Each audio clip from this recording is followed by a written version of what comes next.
Boas pessoal, estamos aqui para mais um episódio do podcast de Filhos do Trovão e hoje temos um convidado muito especial. Antes de dizer já o nome do nosso convidado, vou dar aqui alguns dados, algumas pistas para ver se adivinham. O nosso convidado foi pastor na África do Sul durante 6 anos, fundou a igreja Riverside há 27 anos, onde é pastor atualmente, fundador da Associação Motociclistas Cristãos em Portugal, pai de 3 filhas, avô de 7 netos, casado desde 1989. O nosso convidado é o pastor Eddie Fernandes, a.k.a. o Pastor Motar. Muito bem-vindo ao podcast. Obrigado. Ora, antes de começarmos aqui a conversa, só deixar aqui um pedido. Sigam as nossas redes sociais, no Instagram, subscrevam o nosso canal no YouTube e a partir de 2€ também têm direito a conteúdo exclusivo no nosso Patreon. E é isso, pessoal. Passo aqui a palavra ao Otávio. Bora. Então, Eddie, é um prazer estares aqui no nosso podcast Filhos do Trovão, e eu tenho a certeza que esta conversa, além de ter muito conteúdo, vai ser uma conversa edificante, não só aqui para nós neste momento, mas principalmente para aquelas pessoas que, como tu disseste há pouco em oração, que talvez hoje estejam a ouvir pela primeira vez falar de Jesus Cristo. E nós não sabemos, como eu já disse aqui algumas vezes, nós não sabemos nem fazemos ideia das consequências que uma pequena palavra da tua parte possa transformar a vida de uma pessoa, de uma família, de uma comunidade, de uma nação. E indo ao encontro precisamente do nome que aliás que Deus colocou no meu coração para dar este podcast, Filhos do Trovão. Eu costumo sempre fazer esta pequena explicação para algumas pessoas que não saibam. Então os filhos do Trovão eram os filhos de Zebedeu, ou melhor, eles chamavam-se João e Tiago, mas o Senhor Jesus chamou eles filhos do Trovão.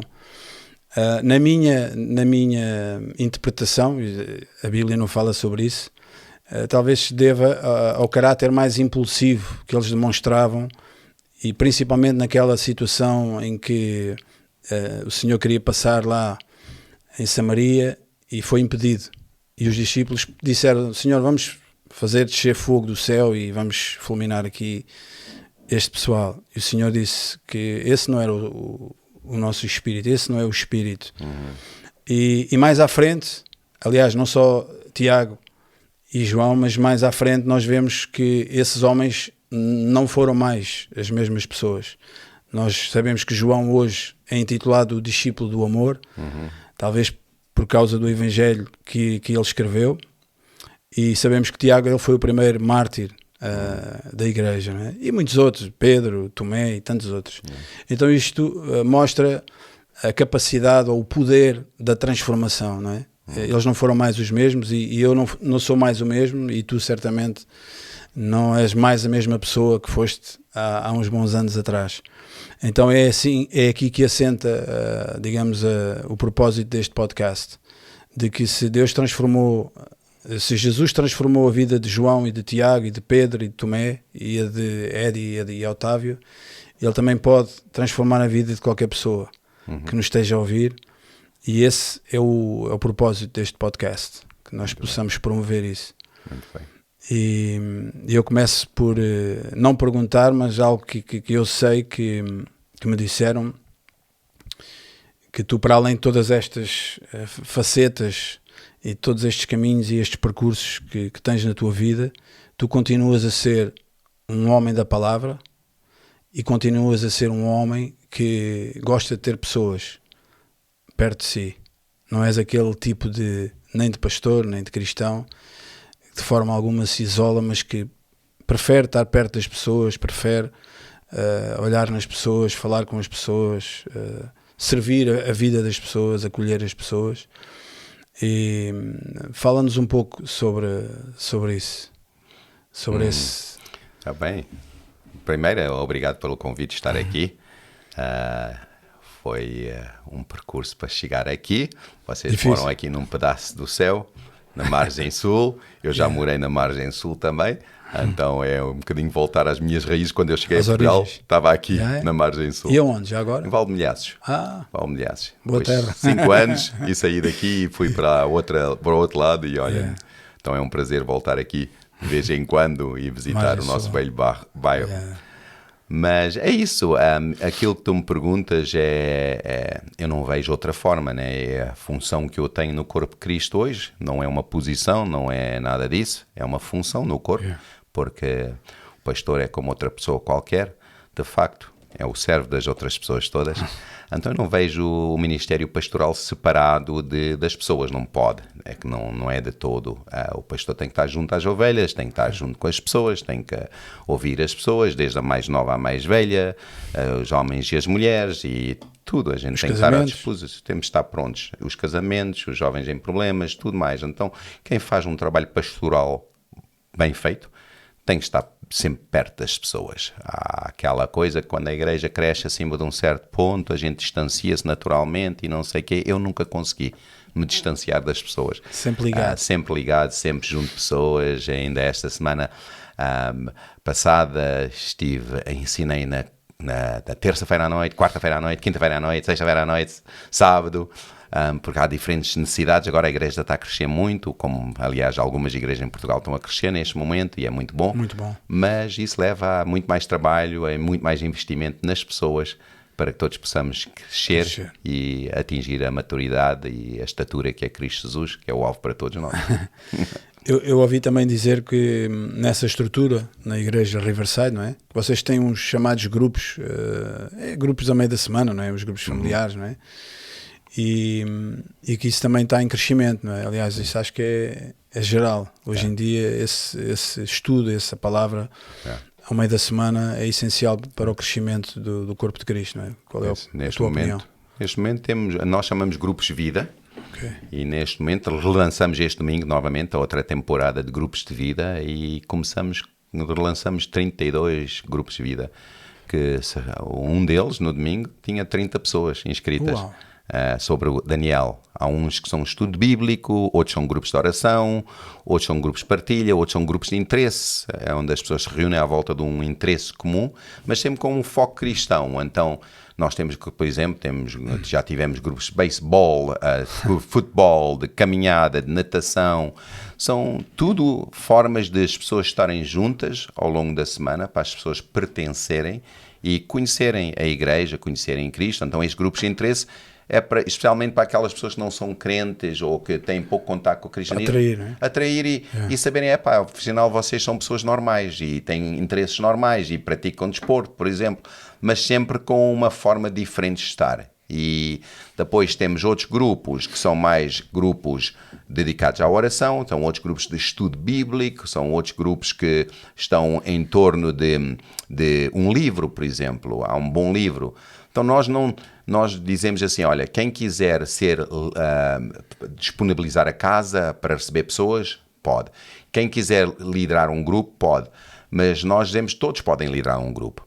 Porque não é preciso ser um guru ou um líder nato para liderar um grupo. Aquilo é um facilitador de conversas. Okay. As pessoas vêm à tua casa, a gente pode ajudar com material se a pessoa não tem, a gente pode fornecer um estudo bíblico se a pessoa não tem, e não é preciso ser o perito nessa área. Okay. É preciso ajudar que as pessoas todas partilhem e falem acerca desse assunto, porque todos estamos a crescer. Então nós não temos muito essa visão da pessoa ser o summa cum laude numa área ou o mestre ensinador, embora que temos mestres na igreja também, mas queremos que todos se envolvam nesta vida da igreja ao longo da semana. Eu costumo dizer que a igreja é como um pássaro com duas asas. Não podemos só ter o domingo, temos de ter de casa em casa. É o que estava nos Atos dos Apóstolos. Domingo na celebração e de casa em casa. E a vida no domingo é muita gente junta, ninguém se conhece um ao outro, né? Pouco tempo partilha, mas durante a semana aí temos intimidade, crescimento, ajuda mútua. Um está a passar por um mau momento, os outros no próprio grupo familiar vão ajudar. Criar laços. Né? Criar laços e abençoar e tal. Então tem sido muito saudável a nossa experiência com grupos familiares. Para além dos ministérios, a igreja tem os grupos familiares, tem a celebração ao domingo, depois tem os vários departamentos e ministérios, desde jovens, adolescentes, música, homens. Temos um forte ministério de homens na igreja, incrivelmente forte. Temos também um bom ministério de mulheres. Então temos uma diversidade de ministérios a acontecer também, que é muito, muito bom. E eu sei também, porque vi uma reportagem que foi feita no YouTube, não sei agora qual foi o canal, que vocês comemoraram agora 25 anos, não é? E que o presidente, inclusivamente o presidente da Câmara de Cascais, que é onde vocês têm, é sede, digamos assim, não é? Sim. Que ele teve presente e até fez uns comentários. Sim. Ou seja, vocês não só são bem vistos entre vocês, no meio cristão, digamos assim, mas também para o exterior, não é? Digamos assim que a comunidade em Cascais, e não só, não é? Que vocês têm um bom testemunho, têm peso, têm uma palavra nessa comunidade, não é? Absolutamente. A visão que eu tenho e que nós temos é que eu não sou pastor da paróquia de Cascais, eu sou pastor da cidade. E eu estou inserido numa cidade e o meu trabalho é pastorear a minha cidade e estar ao dispor da minha cidade. Então a Riverside muitas vezes envolve-se em coisas pela cidade. Fazemos, por exemplo, já temos feito um bocadinho de tudo, limpar as praias, tirar o grafite das paredes e fazer coisas, servir a cidade e estar ao dispor da cidade. Porque nós acreditamos que nós somos sal e somos luz, e o sal e a luz dentro do prédio não adianta. Né? Já há muita luz lá, já há muito sal. A gente precisa estar lá fora, onde as pessoas precisam, onde as pessoas choram, onde as pessoas sofrem e vivem o seu dia-a-dia.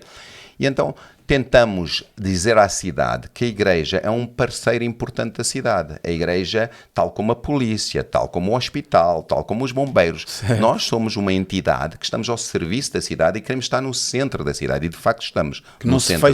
Não estamos fechados, temos portas abertas, não temos muros e estamos cá para dizer, olha, se precisarem de nós, contem connosco. Contem sempre com a Riverside. Estamos cá para vos servir, estamos cá para vos abençoar. E através dos anos temos criado um bom testemunho como igreja perante as autoridades da cidade. De facto, já temos tido alturas em que convidamos, por exemplo, a polícia a vir falar sobre o seu trabalho, o hospital a vir falar sobre o seu trabalho, as diferentes entidades. Queremos que vocês venham e falar o que é que estão a fazer em prol da cidade, porque nós vemos vocês como anjos, né, da nossa cidade, porque a polícia está ao serviço, está a zelar pela nossa segurança, o hospital está a zelar pela nossa saúde, os bombeiros estão lá para apagar fogos ou para nos levar ao hospital e tal. Então, são realmente mensageiros importantes de bênção para a cidade, e nós, a igreja, queremos ser isso. Então, queremos estar abertos, e o nosso presidente da Câmara, o Dr. Carlos Carreiras, é uma pessoa incrível, é uma pessoa muito devota, uma pessoa católica, muito forte, católico, e uma pessoa que está muito aberto para que as crenças das populações locais sejam vividas, não sejam ignoradas, e ele apoia fortemente. Então foi o nosso prazer ter ele no 25º aniversário. Também tivemos o Pedro Moraes Soares, que é o presidente da Junta da Freguesia de Cascais. Para além de serem pessoas, autoridades da cidade, são amigos pessoais, e eu fico muito grato por tê-los como fazes questão que eles estejam façam parte, não é? E que saibam o que está a acontecer e tudo isso. E isso que tu falaste aí agora já aconteceu com todos nós, não é? Nós às vezes esquecemos um pouco esse serviço, não é? Dessas pessoas até que trabalham, digamos, na sombra, que tu não vês o bombeiro, não vês o guarda que trabalha de noite, não vês o polícia que faz a ronda. Exatamente. Mas são pessoas fundamentais para que tudo possa funcionar, não é? E eu acho isso... E são pessoas que ajudam indiscriminadamente a cidade. Eles não se preocupam se és evangélico, se és católico, se és budista, se és o quê. Eles vão-te levar ao hospital. Quando chega à triagem não pergunta, és muçulmano? Ou és... Exatamente, pergunta, és ser humano? Como é que a gente está aqui para te ajudar e para a gente socorrer? E a igreja deve ter essa postura também. Não interessa se tu és disto ou daquilo. Eu estou cá para te servir, eu estou cá para te abençoar. E em troca de nada, né? Em troca de nada. Não estou cá porque tu te vais converter, não estou cá porque vens à minha igreja, estou cá para te amar e te servir incondicionalmente, que é como Cristo nos amou, incondicionalmente. É difícil para muita gente às vezes praticar isso, mas é super importante a gente ter atentos que isso é a postura de Cristo no mundo e deve ser a nossa postura. Amar o nosso próximo como a nós mesmos. O nosso próximo não é quem veste como nós, pensa como nós, vem à nossa igreja. O nosso próximo são todos ao nosso redor. Sabes, agora que falas nisso, eu lembrei-me há uns tempos, tive no tempo da pandemia, e falei com um ex-colega meu, uma pessoa com quem eu trabalhei há algum tempo, e ele sabe que eu sou, claro que sabe que eu sou cristão, e eu estava a falar com ele via Messenger, uma coisa assim, uma mensagem e tal, e ele, como é uma pessoa que é muito assertiva, sempre me disse tudo o que tinha para dizer. Ele disse-me assim, pá, eu acho isso muito, muito bonito o que tu dizes e tal, pá, mas há uma coisa que eu não concordo com vocês. Ou seja, ele mete tudo, como não entende como é que as coisas funcionam, não é? Ele não é crente ainda, então ele mete tudo no mesmo saco. Então ele disse, pá, só não entendo uma coisa. Como é que vocês, num momento destes, vocês, cristãos, como é que vocês fecham as portas, meu? No momento em que as pessoas estão a precisar de apoio, e não só apoio, não é só a vacina, não é só, mas um apoio espiritual, um apoio fraternal, então vocês fecham as portas. Não estava a falar em específico para a igreja onde eu congrego, mas de uma forma geral, claro que houve pessoas que não fecharam as suas portas, evidentemente, mas essa foi a ideia que passou. E eu sei, alguém me disse, eu sei que tu foste, nesse período, digamos, dramático para muitas pessoas, foste uma pessoa que esteve presente, não é? Uma pessoa que, inclusivamente, sei que fizeste alguns funerais, se não fizeste muitos. Fiz muitos e, de facto, fiz o primeiro na vila de Cascais, não é cidade, Cascais é vila. Ah, é? É, nunca quis ser cidade. Continuamos a gostar de ser vila. Então é a vila de Cascais. E na nossa vila, a primeira vítima do Covid, do coronavírus, foi um cidadão escocês que era da nossa igreja. E Cascais, de facto, decretou 3 dias de luto. Quando ele faleceu, a vila teve 3 dias de luto. Após isso, foram muitos. Fui chamado a fazer muito funeral, porque naquela altura também toda a gente tinha medo de se aproximar, de estar e de tal. E eu disse, olha, pá, eu sou pastor, o meu trabalho é estar junto às pessoas e eu não me revejo em fugir, eu não me revejo em estar escondido e a procurar a minha saúde. Se eu vou morrer, eu quero que seja morrer a servir a minha cidade, a servir as pessoas. Então, quando esse cidadão morreu, era o auge ninguém sabia o que era isto, o que é que era e tal. E havia um medo enorme e as pessoas todas metidas em casa, fecharam tudo. A igreja fechou de um momento para o outro, todas as igrejas, o governo fechou as igrejas. Nós tivemos o grato privilégio de já estarmos a fazer live stream antes disso. E posso dizer que no início, no culto a seguir, eu já estava na igreja a pregar, sozinho, era eu, a minha mulher e um homem de câmara. A operar coisas. Não havia mais ninguém, não havia banda de louvor, não havia ninguém. Porque tínhamos de ter uma autorização também para ir à rua e para sair do nosso área da residência e tal. E eu fui e a nossa audiência aumentou para 3.000 e tal pessoas. Porque ninguém estava a fazer isto. Mas logo no início o que aconteceu é que essa cidadã escocesa, uma senhora de idade, que tinha acabado de perder o marido, eu fiz o funeral dele na Agnus Dei, em Cascais, na funerária, onde não foi permitido dentro do prédio, foi fora do prédio, num carro fúnebre, com caixão fechado a chumbo, e tivemos de fazer lá fora. E era um iPad para todo o mundo poder ver o ente querido a ser enterrado, com um iPad, eu a pregar, a minha mulher a interpretar, porque era para o inglês e português, e a interpretar para todos poderem ver. E quando terminou, eu perguntei, como é que está a esposa? E a Janice, eu disse, como é que está a tua esposa? Olha, ela está com Covid também e está em casa fechada e nem a filha pode visitar. Eu disse, isso é desumano, isso é cruel, eu não acato com isso.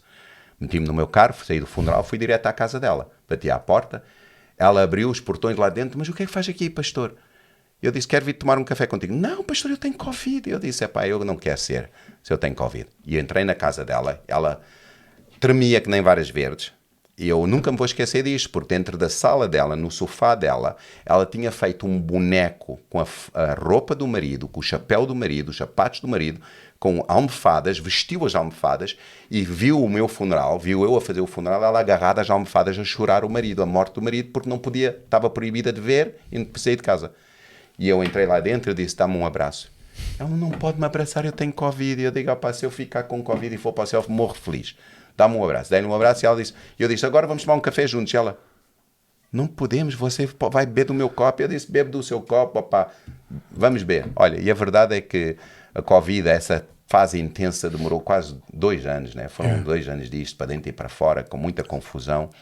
E posso dizer que eu ia semanalmente, meter coisa no nariz, porque sou capelão também, está a dar assistência no Hospital de Cascais. Isso, desculpa interromper-te, facilitava o teu acesso? Facilitava, sim senhora, Facilitou muito, né? muito. Mas desculpa a pergunta, tu entravas, digamos, nos hospitais a convite de algum doente ou tu podias entrar livremente? Eu podia entrar livremente desde que eu levava o teste ou a vacinação, e como eu não fui vacinado, ou a vacinação ou a prova do teste, não né? tinhas Covid. E entravas? E então eu ia, e até foi a Câmara de Cascais, que pagou muitas vezes para o meu teste, para eu receber o coisa, e lá punham-me aquilo dentro do nariz, e a cotonete, e vinham, e pronto. E em 2 anos apanhei Covid uma vez. E até quando apanhei, já tinha passado 1 ano e meio, mais ou menos, e um dia fui lá ao Centro de Congressos do Estoril, meteram-me aquilo dentro, olha, o senhor tem Covid. Eu digo, não tenho Covid, nada, já ando a fazer isto há 1 ano e meio, enterrei tanta gente, inclusive o meu próprio pai, infelizmente, e enterrei tanta gente, eu disse, nunca apanhei Covid. Agora, e ele disse, olha, apanhou de certeza, olha, eu fiz o teste novamente e vi aquilo, foi aquele coisa do teste, psum! Pronto, tive que ir para casa, 14 dias na altura, quarentena. Foi a única vez que apanhei, de resto. Isso faz lembrar, eu em tempos também li uma frase de Spurgeon, Charles Spurgeon. Sim. E naquele período, em Inglaterra, uma grande pandemia de cólera, e ele disse, aquilo que tu acabaste de dizer aqui, ele disse muito parecido. Ele disse que eu prefiro morrer a servir as pessoas e servir a Deus, mesmo que apanhe a cólera, eu sei que estou a servir e estou a fazer aquilo Exatamente. Que Jesus mandou fazer. Exatamente. E nada lhe aconteceu, ele não apanhou nada. E eu entendo, embora também não tenha apanhado, acho eu que nunca apanhei, mas também não fui vacinado, mas todos nós sabemos o período que passámos, né? Eu respeito toda a gente e não estou a pôr em causa nada. Claro. Só queria que toda a gente também me respeitasse a mim. Eu não fui muito respeitado nessa altura, porque tive esta postura muito aberta e tive esta postura de estou cá para servir e não me faz mal. As pessoas, estás a ser um inconsciente, estás a ir ali e podes trazer isso para aqui, podes fazer isto. Mas dos próprios, desculpa interromper, dos próprios... Não, de outras pessoas na praça que né? sabiam que eu ia e a todo lado as pessoas, devia estar em casa, devia estar fechado, és um inconsciente e não sei o quê. E eu disse, se eu ficasse em casa, quem é que enterrava os vossos entes queridos? Quem é que ia visitar ao hospital? Porque ninguém estava a fazer. Então, a gente aplaudia os médicos, os médicos estão a servir. Claro, ao seu risco. E as enfermeiras estão a servir ao seu risco. E a polícia estava a servir. Então, há pessoas na cidade que não poderiam estar em casa, não se podiam dar ao luxo de estar em casa, senão a cidade parava. Certo. As pessoas que iam buscar o nosso lixo, por exemplo, tinham que estar a trabalhar às tantas da manhã e buscar o lixo das pessoas, porque senão imagina o caos que seriam as cidades do nosso mundo se não tivéssemos aquela gente que sacrificou. E eu, para mim, se aquela gente tem que sacrificar, sendo descrente e dando a sua vida, muitos deles, como é que eu, como crente, agora vou estar escondido em minha casa? Como pastor, como é que eu vou fazer isso? Eu tenho que estar lá a fazer as pessoas... Olha, o meu pai é um exemplo. O meu pai morre em janeiro de 2021, sozinho no Hospital de Cascais, no 6º andar, porque na altura foi tal altura que eu fui diagnosticado com Covid e tinhas que ser assinalado e tinhas que ir para casa, porque sob pena de multa e sob pena de outras coisas graves e nem te deixavam entrar, sabendo que o meu teste é positivo, nem como capelão, nem nada, não me deixavam. Certo. E o meu pai estava fechado num quarto de Covid, em isolamento, no 6º piso, e foi lá infelizmente que faleceu. Não permitiram ninguém ir perto dele, finalmente para despedir permitiram à minha irmã. E lá vai a minha irmã para se despedir do meu pai, naqueles fatos hazmat e tal. Mas, eu pensei tantas vezes sobre isso, porque é que eu apanhei o Covid, ou porque é que eu fui diagnosticado naquela primeira e única vez? Porque se fora disso, eu estava lá ao lado do meu pai, de certeza, assim como estive ao lado de tanta gente, ia estar presente para amar as pessoas. Porque naquele momento de maior dor e sofrimento do ser humano, não havia ninguém para lhes dar um abraço, não havia ninguém para consolar, não havia ninguém para orar com eles. As pessoas estavam a morrer ao abandono. Tu lembras da crise que isto foi? Foi horrível, foi cruel, foi uma coisa que nunca vi nem nunca pensei nos meus 100 anos de vida que ia ver seres humanos a morrerem ao abandono, totalmente sozinhos, sem ninguém se aproximar. E eu penso que a missão da igreja é estarmos presentes e é nesses momentos onde a nossa fé vai ser testada. E onde aquilo que Jesus disse, se pegarem alguma coisa, beberem alguma coisa mortífera, não lhe fará dano algum. Aí a gente tem que pôr à prova e dizer, se eu respirar alguma coisa mortífera, não me vai fazer mal algum, mas mesmo se fizer, Senhor, por amor ao próximo, olha, estou presente, estou cá. Então essa foi a minha postura. Maravilhoso. Grande testemunho e grande exemplo. E não digo isto para me glorificar a mim, Não, nem nada, forma nem alguma. para qualquer Não, orgulho ou não é altivez. isso. Digo isto porque acho que quem é servo do Senhor... Para mim, aquela célebre frase, what would Jesus do? Eu não vejo Jesus a não ir. Fugir. Eu vejo Jesus a estar bem presente. Ele tocava no leproso, ele ia estar, seja com quem for. Lepra era, tipo, a condição de Covid daquele tempo. Né? Ninguém sabia como é que aquilo se propagava, era a doença mais terrível, era mortífera, e Jesus isolado. esteve presente. Sempre. Sempre esteve presente, Né? e tocava. Tocava, amava, abraçava. Yeah. E essa deve ser a nossa postura, digo eu. Né? Então há pessoas que discordam e dizem, tens que... Mas eu digo, olha, pronto, cada um pensa por si, é a forma como eu penso, o meu chamamento é pastoral, é para cuidar das pessoas. A gente diz em inglês, a minha igreja é de língua inglesa, então eu prego muito mais, comunico e prego e penso em inglês. Mas a gente diz, from the cradle to the grave. Isso é a minha responsabilidade, cuidar das pessoas desde o berço até à morte. Né? Então... Sabes que eu nesse período, não estou a dizer, não cheguei a esse ponto, né? Também não tinha essa missão específica, mas no meu dia-a-dia, sempre que me era, digamos, obrigado a usar a máscara, aquelas coisas, eu usava, mas era sempre fui averso a usar. E uma vez lá em Benfica, saí da porta da igreja e tirei a minha máscara.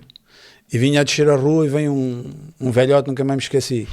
E o velhote, aqueles velhotes do Restelo, né? Sim. E ele vinha com um chapéu de chuva, estava a chover, e vinha com um chapéu aqueles de bico de aço.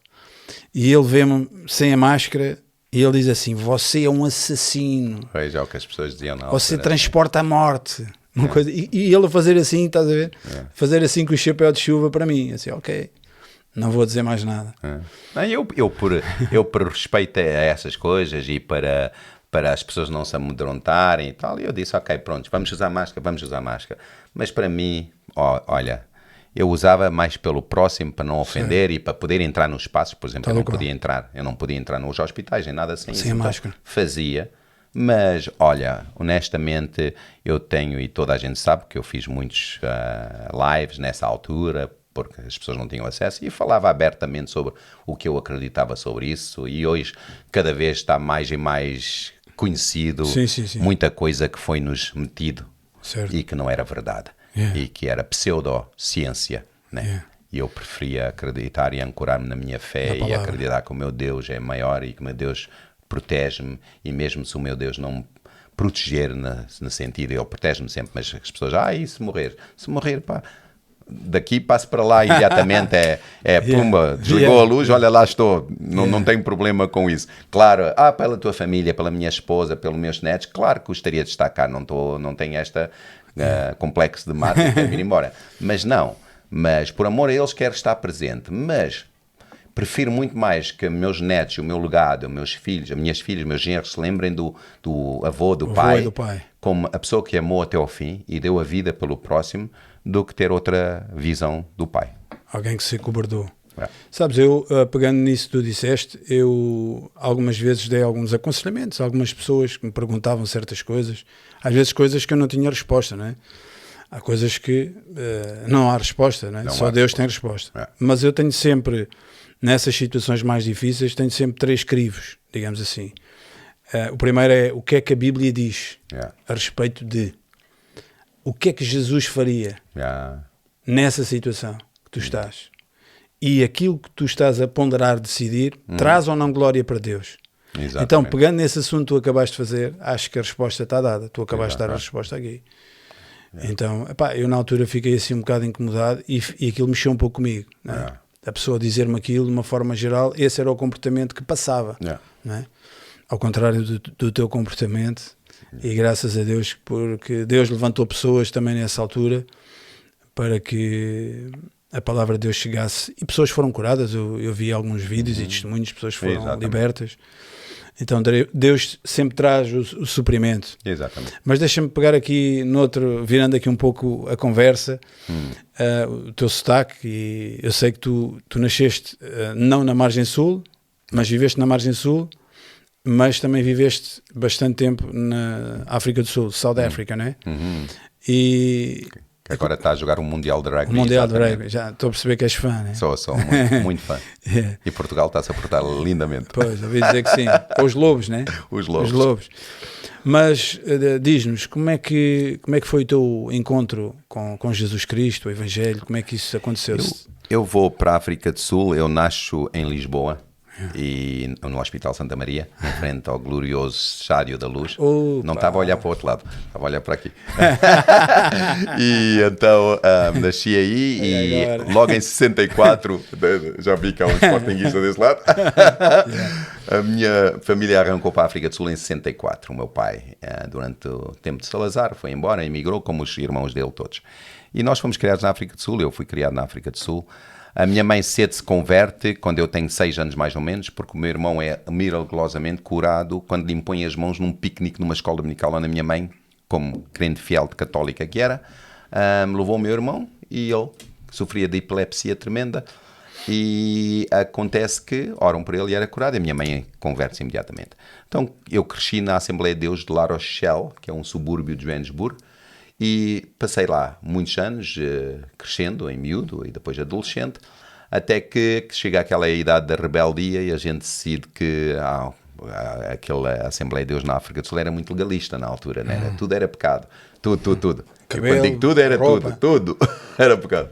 E então eu e os meus irmãos tivemos que eventualmente, o meu pai pôs-nos numa escola disciplinar, numa escola interna, a ver se a gente se corrigia, saímos lá pior do que entramos. E então depois, olha, acabei a escola, fui para a tropa, e era obrigatório na altura, e estávamos em combate aberto, e então fui combatente 2 anos, e quando eu saí do exército, eu e o meu irmão mais velho, quando eu volto, o meu irmão mais velho também, que era gêmeo do outro, que nunca foi ao exército, quando a gente voltou, ele teve um problema grave, estava internado num hospital psiquiátrico de máxima segurança, onde fizeram-lhe todo o tipo de coisa horrível. Ele já faleceu, infelizmente.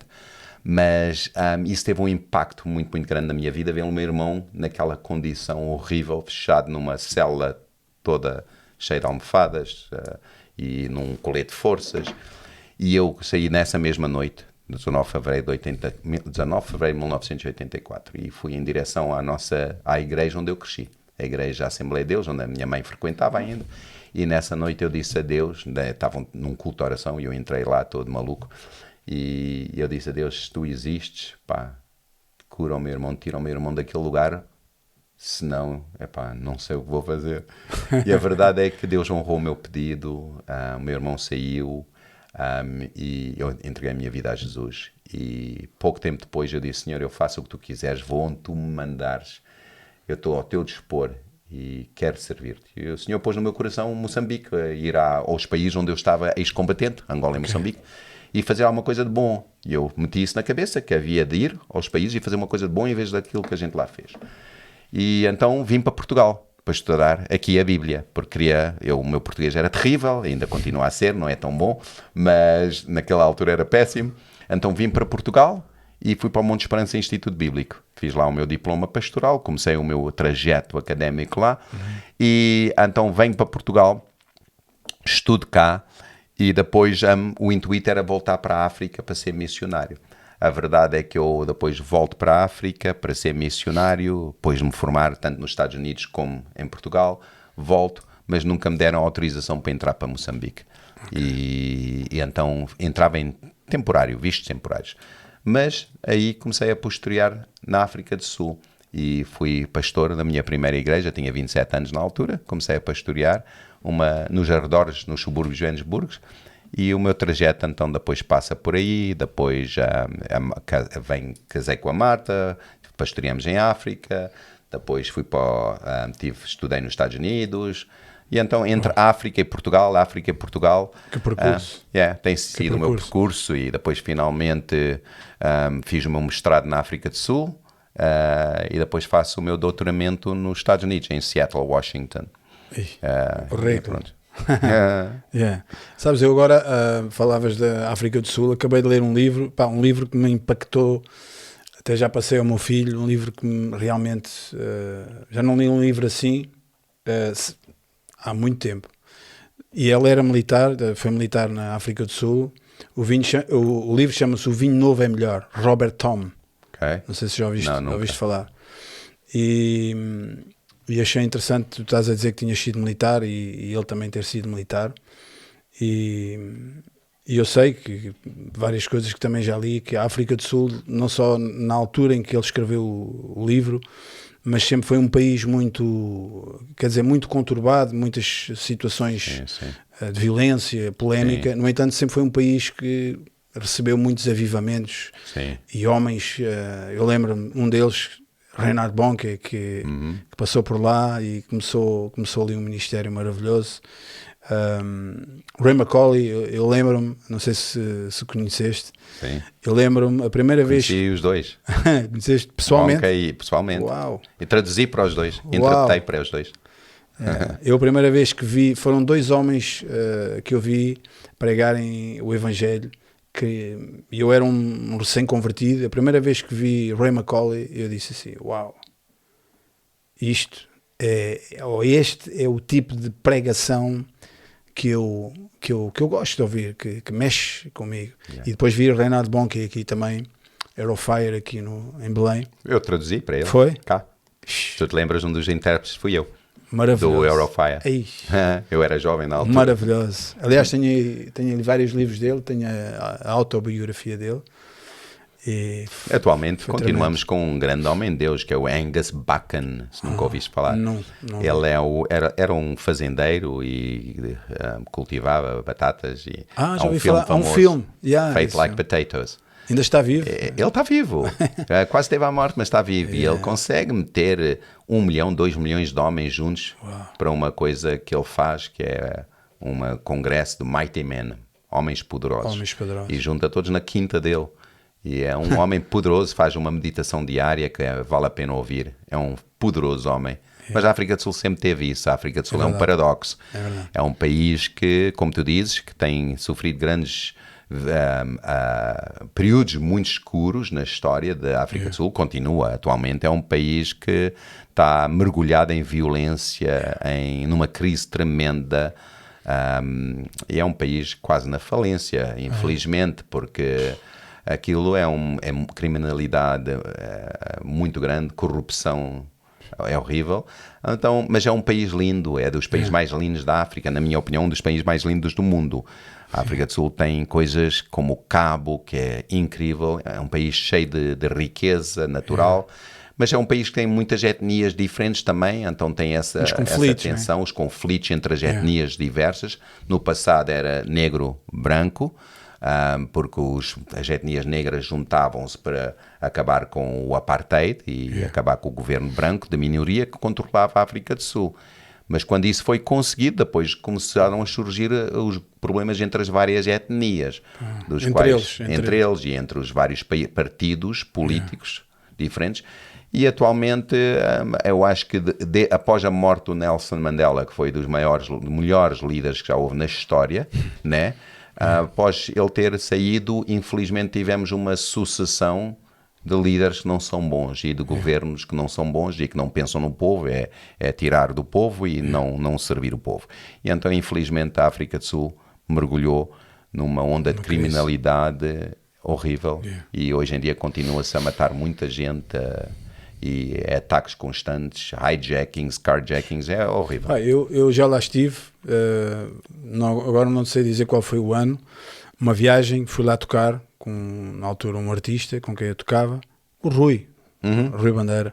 Sim. E fui lá tocar e fomos às 3 cidades, comunidade portuguesa, Pretória, Cabo e Joanesburgo. Sim.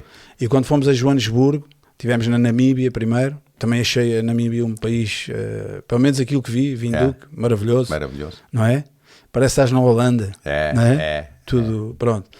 E eles disseram logo, cidade do Cabo, Joanesburgo à noite, não se metam na estrada. É uma pena porque é um grande país e eu atualmente estou a assistir ao Mundial de Rugby porque o país vibra com rugby e o rugby era o jogo dos brancos antigamente, na era do apartheid. Mas a comunidade negra, graças ao Mandela também, em grande parte, se viram o filme que Invincible. Claro. ele deu uma projeção muito grande ao rugby e hoje o rugby já tem várias etnias dentro e é um desporto que mexe com muita gente e o país está todo em torno do rugby neste momento, todo a apoiar a sua nação, vê-se coisas lindas a serem feitas e eu assim, este país tem o potencial de ser um dos maiores países do mundo, não da África, porque já foi da África, mas do mundo, porque o povo é incrível, o povo é trabalhador, o povo tem um potencial tremendo, mas depois também tem o oposto, né? Que não sei por que razão, mas tem o do bom e do pior, do mau e do pior, do bom e do pior. Eu não quero entrar muito nessa questão política, não é a minha área, mas eu não sei, mas possivelmente tem a ver, aliás, todos os países, ou a grande maioria dos países que pertenceram ao Império Britânico, não é? Assim que eles, claro, lá está, trouxeram algumas coisas que não deviam ter trazido, como em todas essas situações, mas algumas coisas também se perderam, não é? Aquilo, não sei, eu não vivi lá, mas aquilo o legado que os ingleses deixaram lá, não é? De alguma forma as coisas foram-se degradando, entrou um pouco aquele espírito anarquista, não é? De conflitos e não sei o quê, claro. Havia outra parte, né, do apartheid, que isso também era uma questão muito sensível, né? Mas pronto, essa não é aqui o teor da nossa conversa. Agora, virando aqui para este lado, não sei se o pessoal consegue ver o que está aqui, né?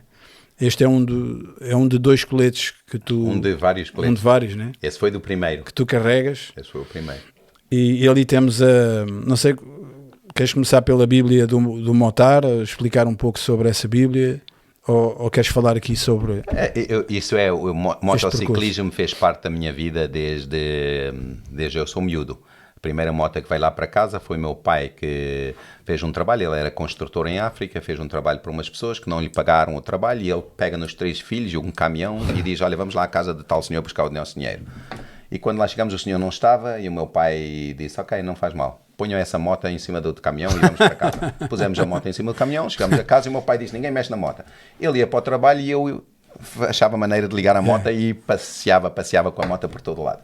Até que um dia estampei a moto e ele descobriu e o meu pai não era da velha guarda, então levei bem por mexer na moto. Mas pronto, o bichinho da moto ficou e o meu percurso desde então, já lá vão 50 e tal motas, já fui dono de muita mota, já atravessei o mundo todo de mota e motas estiveram sempre dentro do sangue. Então quando eu aceito Jesus, eu pensei, e toda a gente me disse na altura, tens que acabar com as motas, motas e Jesus é incompatível, e eu, não pode.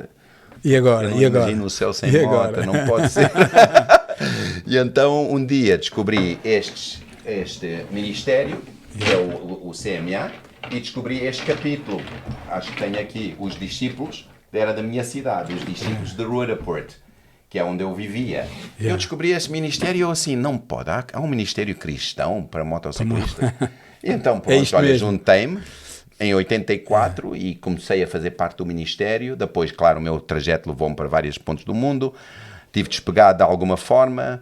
Mas quando eu retorno a Portugal em 1996, onde Deus nos chamou para vir plantar uma igreja de língua inglesa, eu comecei logo a frequentar as concentrações do país.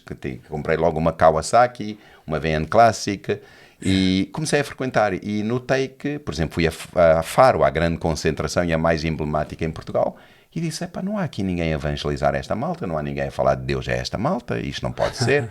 Então o bichinho ficou, alguém tem que fazer isto. E então, na altura, claro, em Portugal, e eu era pastor ainda mais, as pessoas, não, isso tem a ver com rebeldes, isso tem a ver com isto, não te metas nisso, as concentrações é só striptease, é só bebida, é só droga, é só isto, é só rock and roll, heavy metal. Não te metas nisso. E eu, não. Então, a minha visão é que Jesus tem que estar presente em tudo, e Jesus está presente através de nós. Então alguém tem que ir lá porque eles não vêm ter connosco. Alguém tem que ir ter onde eles estão e está pronto para amá-los e servi-los onde eles estão. Então eu disse, a gente tem que começar. Só que o trajeto no início, desde 97 que eu comecei a ir, eu ia com o meu cunhado, na minha moto, ele não conduzia na altura, e ele ia atrás. Ia sozinho ou ia com ele? Com ele, sozinho os dois. E íamos, só que tive vários acidentes, nunca consegui começar o ministério. E os Estados Unidos, que era na altura a sede internacional, também não dava autorização para Portugal começar. E eu puxei, até que em 2003 juntei 4 manos de diferentes nacionalidades e disse a eles, vamos começar isto. Bora. E eles, bora lá. Então depois juntamos 10. E só com 10 é que os Estados Unidos, na altura era a sede internacional, depois passou para a África do Sul, disseram, com 10 vocês podem começar, mas têm que fazer o percurso. E tem 4 etapas para fazerem parte da coligação internacional da CMA. Então nós fizemos e... Desculpa lá, qual é o percurso? É 4 etapas que eles metem para mostrar que estás mesmo comprometido e conheces os valores, conheces tudo. Mas é teórico ou é... É muito mais que isso.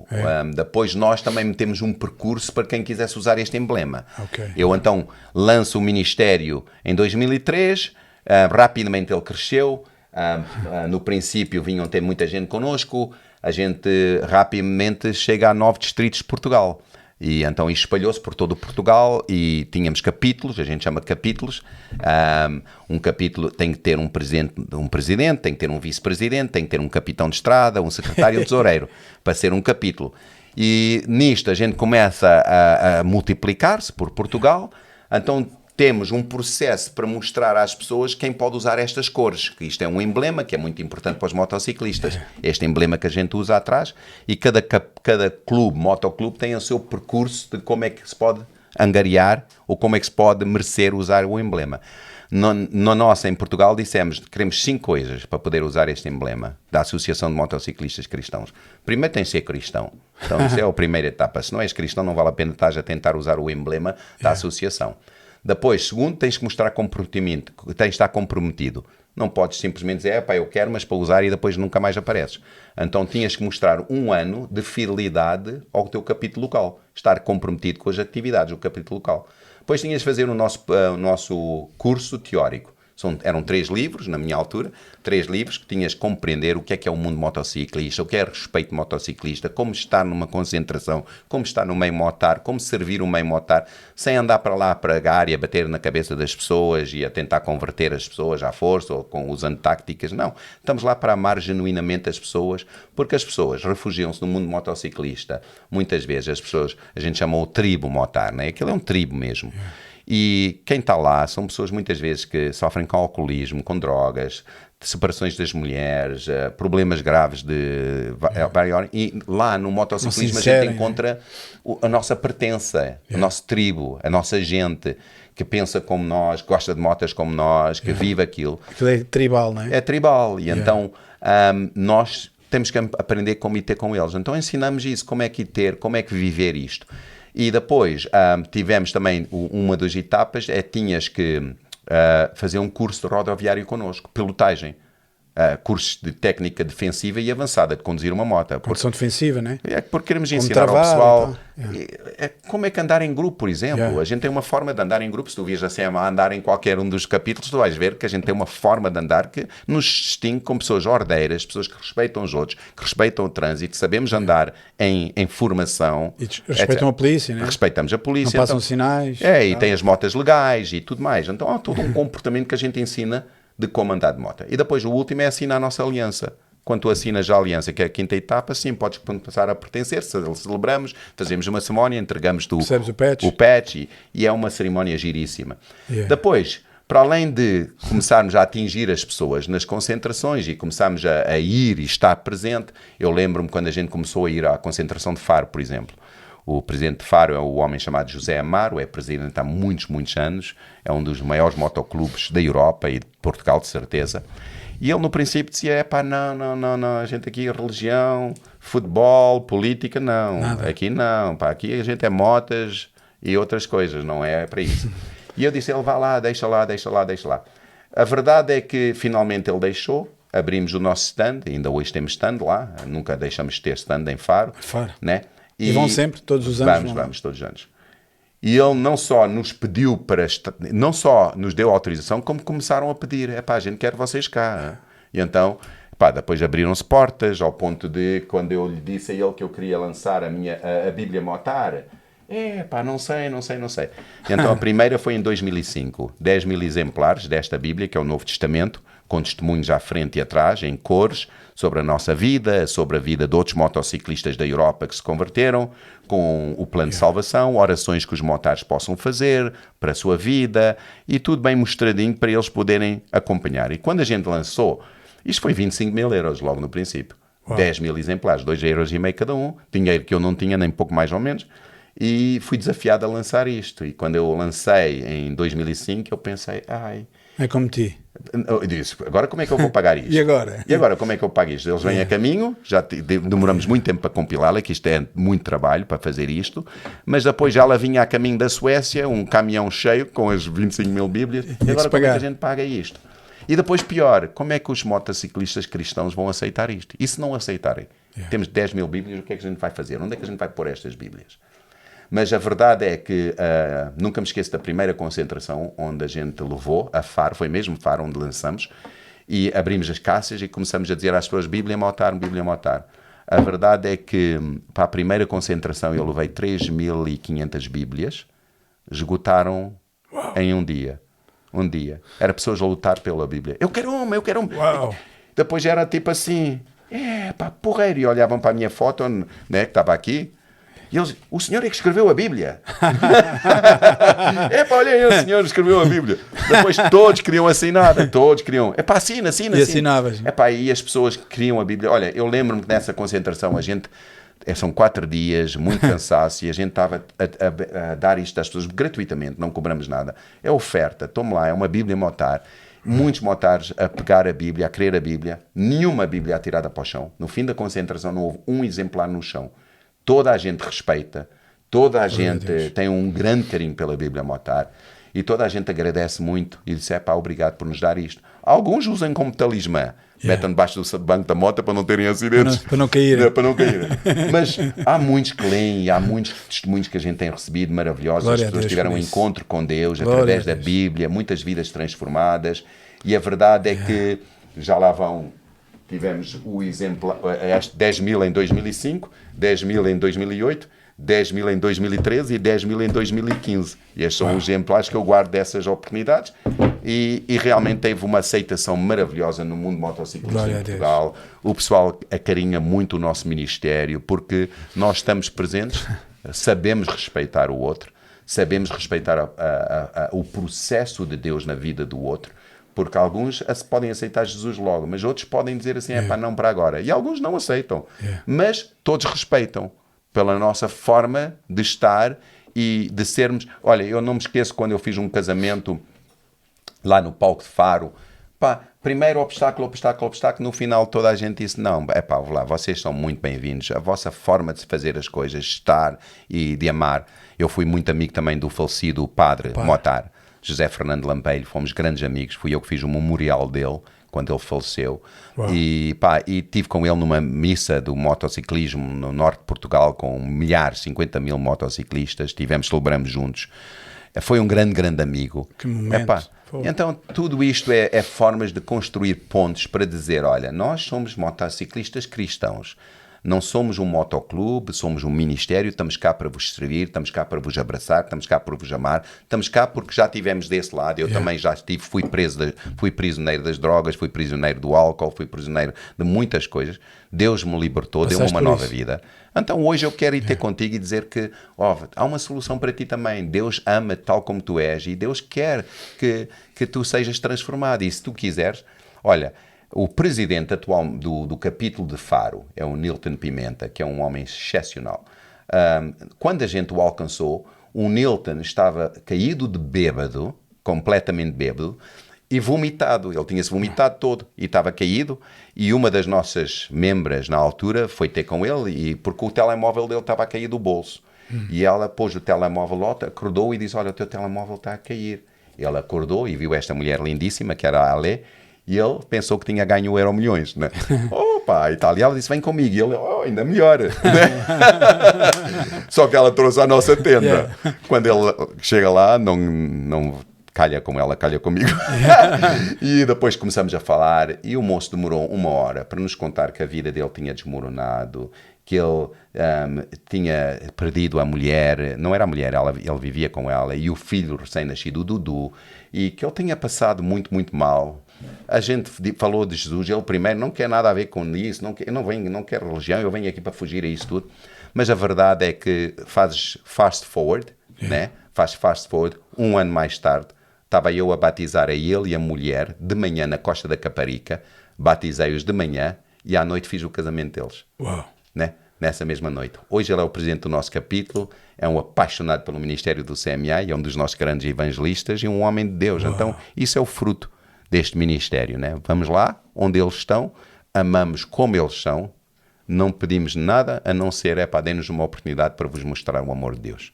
E eles dão e Deus faz. Glória a Deus. Pá, eu já disse isto uma vez aqui ou outra, e eu costumo chamar isto, pelo menos é o que eu tenho no meu coração, o efeito dominó. Né? Yeah. Nós não sabemos, e eu estou a falar nisto porque foi algo que Deus falou uma vez, colocou no meu coração.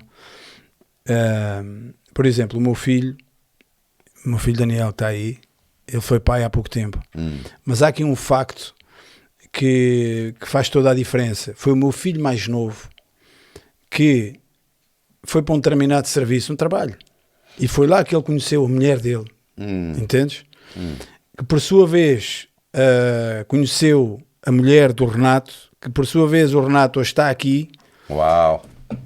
Yeah. Estás a entender o que eu quero dizer? E eu pensei, uau, basta só um link e tu não sabes. Tu não sabes a consequência. Yeah. Eddie, nós não sabemos aonde pode chegar. O nosso trabalho é sabemos. lançar as sementes. Uau. E Deus é que faz o resto, né? Yeah. O nosso papel é muito pequenino, é ir lá ao encontro das pessoas, amá-las no lugar onde está, falar deste Jesus maravilhoso que transformou a nossa vida e que pode transformar a tua, não os convidar para nenhuma igreja, nenhuma instituição, nenhuma organização, mas para um encontro real com o Salvador e dizer, se tu quiseres, nós estamos cá e podemos te ajudar a reconciliar com Deus, a recuperar a tua vida, né?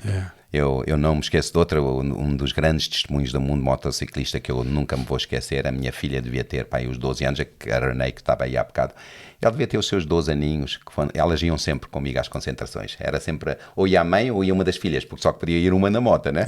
Então era sempre a competição, para ver quem é que elas ia, e a Renée ia nessa vez, e nisto um inglês bêbado, grandalhão, meteu-se com a minha filha e tal. E a minha filha, e ele a argumentar com ela, a dizer que não, e ela a responder à altura. Mas depois chegou uma coisa que ele perguntou e ela não sabia responder. E ela disse a ele, olha, eu não sei responder, mas vou-te levar a alguém que responde. Então foi ter com o pai. Então trouxe o homem também. Foi ali num período de 1 hora, o homem ficou sóbrio, começou a chorar, a falar da vida dele. A verdade é que quando a gente saiu do Faro nesse ano, eu dei-lhe uma Bíblia Motar, em inglês, que a gente também tem em inglês, e dei-lhe em inglês e disse, olha, eu quero dar este livrinho, e fui embora. 4 dias depois estou eu em casa, quando recebo um telefonema do Algarve, e é um inglês. Eu disse, então não voltaste para a Inglaterra? Ele disse, não, fiquei a ler o livrinho que tu me deste. E eu disse, o livrinho que eu te dei, a Bíblia? Sim. E eu disse, então leste? E ele, capa a capa. Eu disse, capa a capa, incluídas as páginas brancas todas, porque eles realmente leem as coloridas, né? E eu disse, as brancas, ele disse todas. E ele disse, uau, leste o Novo Testamento inteiro em 4 dias, ele todo. E agora tenho muitas perguntas, disse ele. E eu disse, então, olha, ele disse, mas eu vou voltar ao Reino Unido. Então pus ele em contato com o Mike Fitton, que é o presidente do CMA no Reino Unido, e a verdade é que 1 ano mais tarde estava a ser batizado. Né? E a vida reconciliada, empresa restaurada, vida restaurada. Foi incrível. Então, são destes testemunhos maravilhosos que Deus faz e transforma e liberta. Sabes que, lendo ali a biografia, falávamos do Reinhard Bonnke há pouco, e há ali um momento na biografia que é marcante. Aliás, ele conta a história daquele período, durante o pai dele serviu o exército alemão no tempo da Segunda Guerra, mas o avô dele, que era uma pessoa que vivia lá na Prússia, aquela zona antiga, e o avô dele tinha uma doença crónica, um problema, qualquer coisa relacionada com os ossos, uma coisa que agora não me lembro. E o que é que acontece? Só para nós vermos aqui também o efeito dominó. Né? Há um missionário americano que andava por ali, mas ele perde-se na floresta. perde-se. E ele entra pela floresta, ele a contar, com um Mercedes na altura e tal, e como um bom evangelista, missionário evangelista, ele chega lá a uma localidade, andava ali perdido e tal, e pergunta, encontra lá uma pessoa qualquer e pergunta, há aqui algum enfermo? Há aqui alguma pessoa? Wow. E o homem apontou imediatamente para a casa do tal Bonke, que era uma pessoa que ouvia-se, ele a contar que ouvia-se os gritos de dor que ele tinha. Então, ok, então diga-me onde é que é a casa que eu vou lá. Pronto, não vou contar a história toda, mas tu já estás a ver a consequência. Aquele homem foi curado instantaneamente.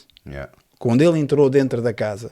Ou seja, se aquele homem, eu já falei isto aqui uma vez, acho que foi no primeiro episódio, se aquele homem não se tem perdido na floresta, tu não tinhas traduzido para Reinhard Bonke. Agora eu pergunto, nós não podemos achar que o nosso papel, o nosso script nesta vida que é insignificante, não é? O tal missionário, ele não foi o Bonke, ele não fez as campanhas em África, mas se não fosse ele a chegar lá ao avô dele, exatamente, entendes? Se calhar Deus ia usar outra pessoa, mas lá está, nós às vezes tornamos o nosso papel insignificante, mas ele não é insignificante, não é de forma alguma. Mas diz-me, Eddie, esse livro aí, há uma Bíblia aí, Rússia. Podes-nos falar um pouco desse percurso lá à Rússia? Nós já atravessamos, o Ministério já atravessamos a Europa, e eu já atravessei a Europa não sei quantas vezes, já fiz Estados Unidos leste a leste, já fiz África, já corri muitos quilómetros de mota, o nosso mundo de mota. Mas em 2006 nós fizemos uma viagem que começou por ser uma viagem para angariar fundos para uma menina tetraplégica. Ela precisava de uma cadeira de rodas muito especializada e que era super cara e os pais não podiam. Então a gente disse, vamos fazer uma viagem longa de mota e vamos pedir às pessoas para nos patrocinarem 1 cêntimo por quilómetro. E todo o dinheiro vai para a cadeira de rodas. Então começou assim. Mas a verdade é que tomou uma dimensão que eu não esperava, porque depois também nos pediram, e se vocês fizessem a Bíblia motar em russo? E eu, uau, em russo? Sim, para dar aos motociclistas que há milhares e milhares na Rússia. E eu, uau! Então pus o projeto perante a CMA e o nosso presidente internacional na altura, que foi o que também me deu as minhas cores, que era o René Schengen, ele disse, eu também alinho nisso. Eu e o meu filho. Estavam na África do Sul. Então, 5 de Portugal, da CMA, eles os dois, mais a Maná mandou uma carrinha com 2 repórteres, 3. Uma foi lá ter a Rosângela, foi lá ter a Rússia de avião. Mas mandou uma carrinha apoiar-nos todo o caminho para filmar tudo. Então temos tudo filmado, um DVD em 7 línguas, todo o trajeto. Outra carrinha de apoio também foi. E a gente decidiu, vamos à Rússia e vamos angariar fundos para dar 20 mil. Não, a gente queria dar 10, mas não, é muito russo, é muito motar russo, temos de fazer 20. É muita moto. Então, 20 mil Bíblias. Então, angariamos fundos para isso e metemos na estrada em 2006, saímos do Cabo da Roca e fomos em motos patrocinadas pela BMW Alemanha. Patrocinado, novinhas, em folha. Era 3 RTs e 4 GS, 1200. E lá fomos nós de Portugal e fizemos o ponto, queríamos orar à entrada de cada país da Europa e à saída de cada país. Queríamos orar e clamar a Deus pela Europa. Então, fomos todo o trajeto, chegamos à Praça Vermelha para entregar as Bíblias. E quando lá chegamos, os soldados russos disseram nietzs.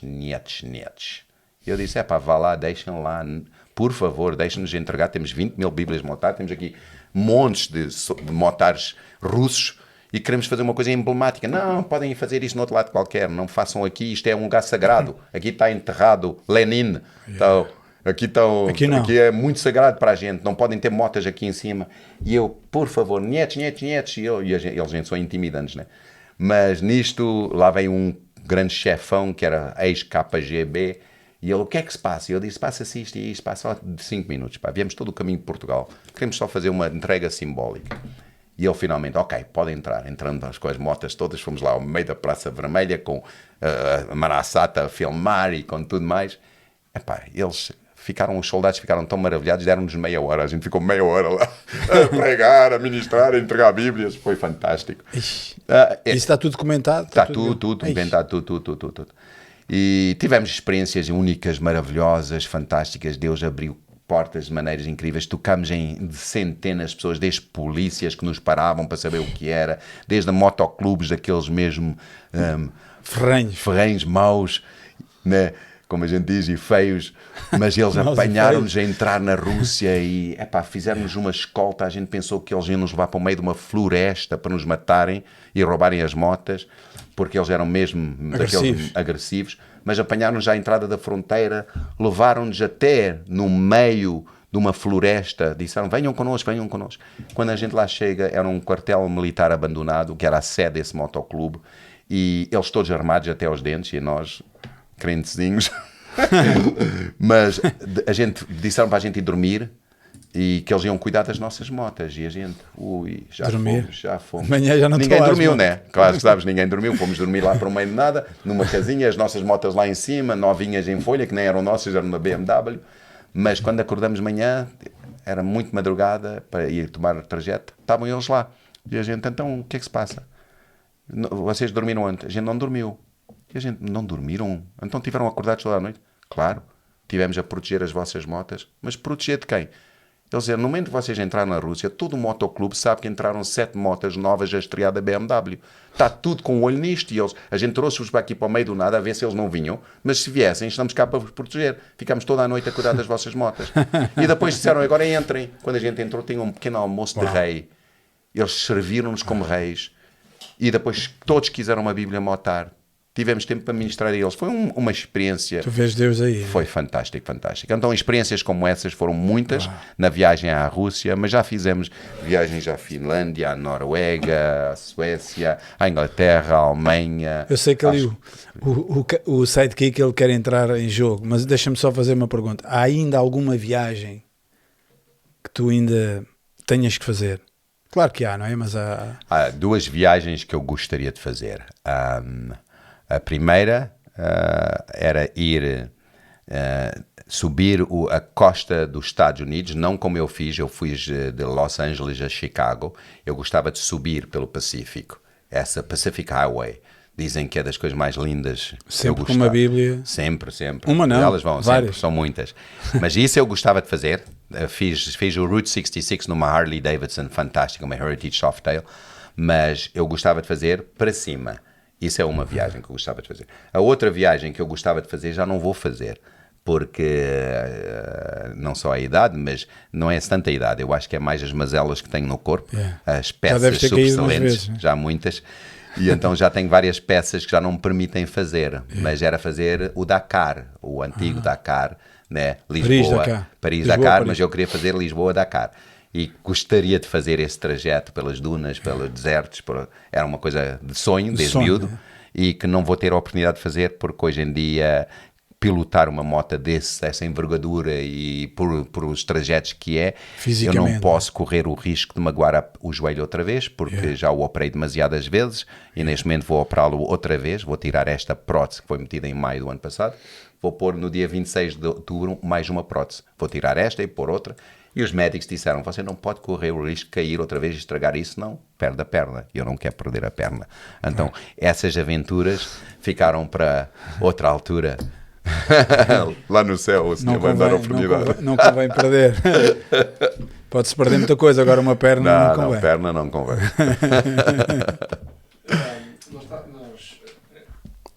Desculpa lá.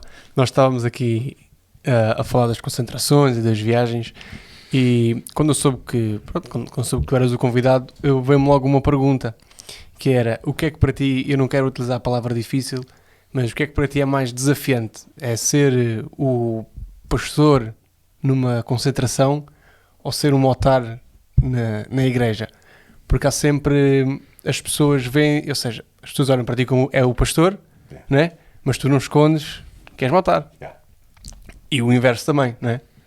O que é que para ti é mais desafiante? Eu confesso que a igreja para mim é mais desafiante, porque a igreja tem muitos preconceitos, tem muita forma formatada de ver as coisas, e muitos crentes têm essa forma formatada e veem Deus numa caixa. E pá, não conseguem imaginar Deus, o Deus que é. O nosso Deus é transcendente, é maravilhoso, é fantástico, é muito superior a tudo o que eu já posso pensar ou imaginar, mas a gente tem a tendência de meter o Deus na nossa caixa religiosa, na nossa caixa denominacional, na nossa caixa de igreja, e a gente vê Deus assim. E não concebemos Deus a operar de mais variadas formas e muito para além de tudo o que a gente possa pensar ou imaginar.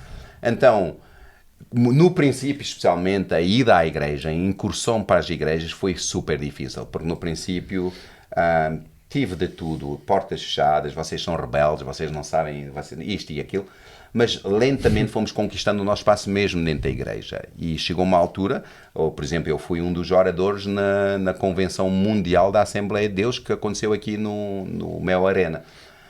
Então a igreja foi abrindo, porque estava a ver que aquilo que os motares cristãos estávamos a fazer estava a ter grande sucesso, e estávamos a abrir capítulos, estávamos nos jornais, estávamos na televisão, estávamos a publicar Bíblias, estávamos muita gente a mexer com muita coisa. Então a igreja foi-se abrindo ao ponto que em certas igrejas chegamos a entrar pela igreja adentro com motas. Né? A igreja nos convidavam, venham ministrar aqui. Isso era o que a gente queria aqui, não tínhamos espaço. E a gente entrava, fazíamos lá térmites das igrejas, e então isso rasgou um bocadinho com muita coisa que as pessoas viam. Mas eu lembro-me de casos, como o caso de uma igreja de uma senhora lindíssima de idade, que eu fui a uma igreja na Ericeira e estacionei a moto lá fora, e eu era o pastor convidado para pregar nesse dia, e cheguei na moto com minhas cores, com tudo, e mal chega a irmã disse: jovem, bendito seja o Senhor, você veio hoje à igreja certa, louvado seja o nome do Senhor, a salvação veio à sua vida, bem, entre.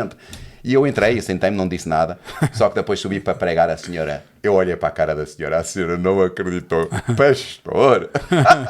Então toda a gente tem os seus preconceitos, tem a sua forma de ver, mas eu acho que hoje em dia, eu dou graças a Deus porque em todas as esferas, em todas as tribos, Deus tem levantado gente para ir a essa tribo e pregar. Não é só as tribos da África, mas a tribo surfista tem cristãos surfistas, a tribo roqueira tem cristãos, os punks, os skaters, os skinheads. Só do metal. Né? Todos do metal, todos têm. Deus levanta gente que tem uma paixão, que saiu desse mundo ou que ama esse mundo e que vai a esse mundo e consegue representar o reino de Deus, o Evangelho do nosso Senhor Jesus Cristo. Isso é lindo, lindo, lindo. Então, mesmo que nós não possamos concordar, vamos respeitar, vamos amar. A diferença. A diferença é super, super importante. Não sei se tu viste, agora que falas nisso, um filme, eu acho que não chegou a estrear aqui em Portugal, mas eu vi aí numa plataforma, Jesus Revolution. Maravilhoso. Que filme. Fantástico. Fantástico. Eu fui surpreendido com aquilo, mas é exatamente isso que tu estás a falar. É isso. Aquele, não diria marasmo, mas aquele padrão, não é? Eu costumo dizer em inglês, não vai traduzir para português, mas vou tentar. Eu costumo dizer que nós, geralmente nas nossas igrejas, a gente dizemos às pessoas, venham, e primeiro tens que believe, acreditar. E depois de believes, entras no nosso clube da igreja, e depois tens que behave. Tens que mudar o teu comportamento e tens que começar a comportar-te como nós. E depois, finalmente, podes belong, podes pertencer a esta igreja e ser membro e tal. E eu vejo Jesus fez exatamente o oposto que a gente faz nas igrejas. Jesus disse, come belong, anda a pertencer, anda a estar comigo. Pedro, bora, deixa lá isso, bora lá, anda a estar comigo. E depois eles começaram a estar com ele. E depois de estar com ele, começaram a ver assim, ele ora diferente. Ele consegue fazer coisas diferentes. Ele consegue, ele tem resultados fantásticos. Senhor, ensina-nos a orar. Senhor, ensina-nos. Olha, os demónios não nos obedecem a nós. Os teus comportamentos são completamente diferentes. E Jesus começou a discipulá-los, a ensiná-los. E só no final é que eles acreditaram. O believe veio no fim. Então foi belong, behave, believe. Foi no fim. Foi o inverso. É que eles finalmente disseram, não, tu és o Cristo, o Filho de Deus vivo. Não há hipótese, né? Nós queremos inverter as coisas, queremos que as pessoas, eu costumo dizer, a gente vai à pesca e pomos a linha dentro da água, mas queremos camar o peixe e o peixe todo limpo dentro da água, antes de pescar para o barco. Ele primeiro tem que vir para o barco, é dentro do barco, dentro da igreja, que as pessoas depois vão começar a ver assim, vocês me aceitam tal como eu sou, vocês me amam tal como eu sou, eu estou a ver que vocês não são como nós, não são como eu sou. Eu quero o que vocês têm. Vocês têm quero ser como vidas vocês. saudáveis, têm casamentos saudáveis. Têm famílias. Vocês cantam lindamente. Vocês têm uma vida de sucesso, uma vida de bênção. Eu preciso disso para a minha vida. Bora lá, gente. E depois de eles estarem connosco, então, finalmente eles vão dizer, eu também quero esse Jesus que vocês têm. Maravilha. Mas a gente inverte as coisas. Então, o que eu digo é, let people belong. Convidem as pessoas para estar contigo. E verem a diferença. É. Jesus foi um líder inigualável, não é? Ele liderava pela inspiração, não? E pelo testemunho. Ele era um testemunho andante, não é? Contagioso. Ele contagiava todas as pessoas que se chegavam a ele. E fazia a diferença. Eu vejo aí, eu estou a olhar aí, mas aí tu tens aí mais um livro, não é? Isto é teu. Este foi um dos primeiros livros que eu escrevi. Chama-se Do Caos à Semelhança de Cristo, compreendendo os 7 estágios de desenvolvimento espiritual para ajudar os líderes a terminarem bem a sua carreira. Eu fiz um doutoramento e quando fiz o doutoramento viajei muito o mundo com o doutoramento e vi muitos líderes que se qualificaram, muitos líderes que não acabaram bem a carreira. Uns por causa de dinheiro, outros por causa de imoralidade sexual, outros por causa de depressões, outros por causa disto e daquilo. Mas muitos pastores e muitos líderes que abandonaram a carreira, né? E eu continuo a servir ao Senhor na mesma igreja aqui por 27 anos e já há 33 anos sou pastor. E uma das meus alvos é terminar bem, assim como o avô da minha mulher terminou bem. O Alfredo Rosendo Machado foi pregador em Portugal durante 70 anos, morreu com 99, mas amou a Jesus e serviu a Jesus fielmente até ao fim. E esse é o meu alvo. Mas notei que muitos homens e muitas mulheres em todo o mundo desqualificavam-se e abandonavam e ficavam tristes e zangados com Deus, deprimidos, etc. E eu disse, porquê é que uns terminam bem e outros não terminam bem? Qual é o segredo para ultrapassares todo o conflito que a vida tira contra ti? Por exemplo, tu sabes que eu atualmente sou doente no IPO, já tive imensos acidentes, já passei por muita tribulação, muita morte, perdi a minha mãe, perdi o meu irmão, perdi o meu pai, já perdi imensa coisa na vida e já passei por muita tristeza, muita dor, muito sofrimento. Em vez disso me desqualificar, esses conflitos que vêm à minha vida, em vez de me desqualificarem e me tornarem mais deprimido, ou rancoroso, ou amargo, porquê Deus e tal, levam-me a estar mais próximo do Senhor. Porque eu compreendo que este mundo não é o meu lar, compreendo que Jesus disse, olha, toma a tua cruz e segue-me, compreendo que Jesus disse, neste mundo tereis tribulações e aflições. Isto faz parte do pacote, né? Então, eu digo, obrigado, Senhor, porque este mundo não é o meu lar, meus olhos estão fitos noutro lugar. Se tu me deres bênçãos aqui, ainda bem, mas se eu passar pelo vale da sombra da morte, não vou ter problema, porque eu estou contigo e tu estás comigo, tu estás no meu barco, e eu te agradeço por isso. Então, o que é que ajuda alguns líderes a terem essa postura e quando chega ao conflito da sua vida, eles continuam e vão até ao fim e chegam ao mar, que a analogia é um rio, né? Como é que uns chegam ao mar e outros não? Outros voltam atrás ou transformam-se num mar morto, por exemplo, que nunca chegou ao oceano, acabou ali, estagnou, morreu. Então, porquê é que alguns morrem? E eu comecei a entrevistar e entrevistei líderes em 6 nações, 368 líderes em 6 nações, e fiz um estudo científico social, okay? Sobre os achados que encontrei com estes líderes. O que é que levou a acabar bem? Qual é a conclusão? Qual é o segredo de acabar bem? Queres contar ou não, tenho que comprar o livro. Não. É muita coisa. É muito. Eu acho que, pronto, sucintamente eu comparo o nosso crescimento espiritual, o desenvolvimento espiritual com o rio, desde o caos à semelhança de Cristo, e depois vem a fase do conflito, e logo a seguir ao conflito o rio vai em duas... vai bifurcando. Yeah. E um dos braços do rio pode levar ao Billabong, ou tal estagnação, ao mar morto. Yeah. Outro vai levar ao mar. Então, o que é que tu podes fazer para te levar ao mar? O que é que tu deves fazer? Ok? E uma das coisas que deves fazer é para já mudar o teu paradigma, porque há aquelas pessoas que dizem, Deus é só bênção, vem a Jesus, os seus problemas acabaram e é tudo vitória e tal. Se tens essa postura, então se vier uma crise à tua vida, já foste. E o que eu vejo é que todos, os heróis da fé passaram por desertos, fornalhas ardentes. Yeah. Epá, a história da igreja está recheada de gente a ser atirada aos leões, queimado vivo. Olha, neste momento o que está a acontecer no Myanmar, com cristãos a serem mortos de torto e direito, na norte da Nigéria.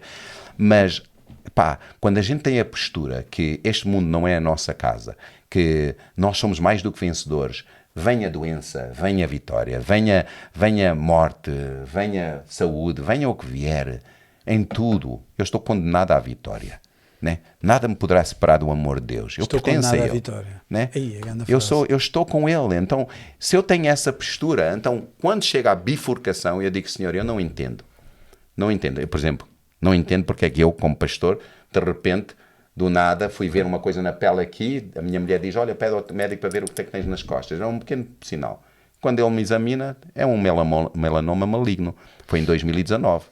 Pá, depois tiveram que me operar, abriram umas costas, fizeram 30 por uma linha e continuo até hoje, por causa desse melanoma, no IPO. Pá, há 2 anos atrás, eu estou na França, tenho um desastre de moto no norte da França, nos Pirineus, perdi o controle da GS numa curva, tive um blackout e acordo num hospital francês. Quando acordo de manhã, o médico diz-me, tu és doente com cancro, não és? Eu digo, sou.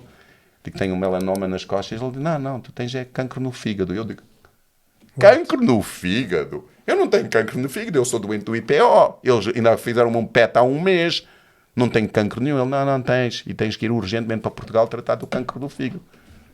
Eu, não digas. Então estás a compreender, são umas atrás de outras e é muita coisa. E a minha postura no meio disso tudo nunca é dizer que Deus não é bom ou que Deus não é justo. Onde é que tu estás, Deus? Yeah. Minha postura é, Senhor, eu não entendo, mas tu entendes todas as coisas. Senhor, nunca me vais deixar de amar e és bom em todo o tempo e eu vou continuar a servir-te com toda a minha paixão até o dia em que eu for promovido à glória. E o diabo nunca vai vencer, nunca vou ter outra postura senão essa. Venha o que vier, tenho o escudo da fé levantado. Claro que acredito que Deus pode me curar e claro que acredito que Ele pode num momento transformar e tudo isto pode desaparecer de um momento para o outro. Mas eu digo assim, se Ele me curar, maravilha. E há aquelas pessoas que vêm, não, mas Ele vai curar já, pastor, deixa eu orar por ti, porque agora é que você vai curar. Toda a gente quer orar por mim. E eu digo, olha, bem-vindos, orem, quanto mais melhor. Então não tenho problema com orarem comigo, mas também digo às pessoas, mas vai bem com a minha alma, não te preocupes. Se estou bem, se não estou bem, se tenho dinheiro, se não tenho dinheiro. Se o ministério vai bem, se o ministério não vai bem. Pá, em todas as coisas eu amo ao Senhor de todo o meu coração, minha vida é para o servir e tem sido assim ao longo do meu trajeto. Eu cresci em dor, sabe? A diferença é essa, eu cresci em dor, passei por muita dor na minha vida, desde a minha infância, tenho experimentado imensos traumas, a nossa família tem sofrido imenso, temos passado por tanto mal, tanta perseguição, tanta dor, tanto sofrimento, que, não tem essa visão que muitos têm, que a vida com Cristo tem que ser um mar de rosas. Mar de rosas. Não tem essa visão. A vida com Cristo não é um mar de rosas para muita gente neste mundo que sofre, e eu falo aí a toda a gente que nos esteja a ouvir, se estás a passar por um mau momento, se estás a passar por dor, não é porque Deus não te ama, ou porque Deus te ama menos, ou porque Deus te abandonou. Deus ama-te em todo o tempo, e que possas manter os teus olhos focados no que é essencial. E o essencial é sermos como Cristo neste mundo, e depois vivermos com Cristo para todo o sempre. E nada, mas nada vai alterar isso. Então, Deus ama-te, fica firme, agarra-te às promessas de Deus. Se Ele te quiser curar, Ele pode curar, Ele é soberano, né? A gente não sabe porque é que Ele cura alguns assim, porque é que outros meram um processo. E outros Ele diz, não é para já. O apóstolo Paulo, coitado, ele diz, tem este espinho na carne, não percebo, mas pronto, olha lá. E aquela... A minha graça te basta. A minha graça te basta, é isso mesmo. É. Agora fizeste-me lembrar aquela passagem de Daniel, quando Nabucodonosor imita aquele decreto, não é? Mesmo assim, atira-me para a formalha. Sim. Meu Deus pode, mas mesmo se não... Mas se não... E essa é a minha postura. Meu sim. Deus pode sim, mas se não...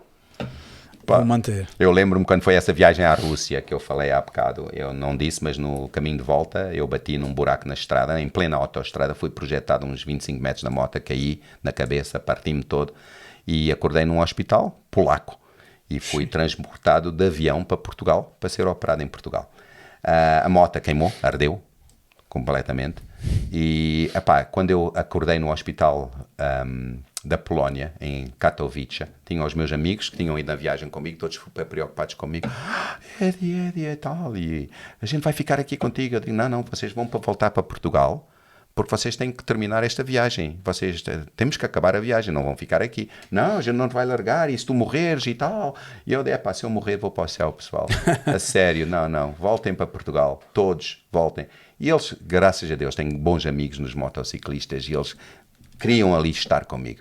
E eu disse, pessoal, não, vocês não vão pessoal estar. cristão. Tudo cristão.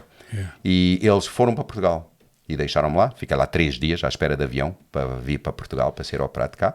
Mas naqueles 3 dias estive num quarto de hospital abandonado porque era um português sem seguro para ser operado lá. O seguro português recusou-me a operação lá. Tive que ser operado cá.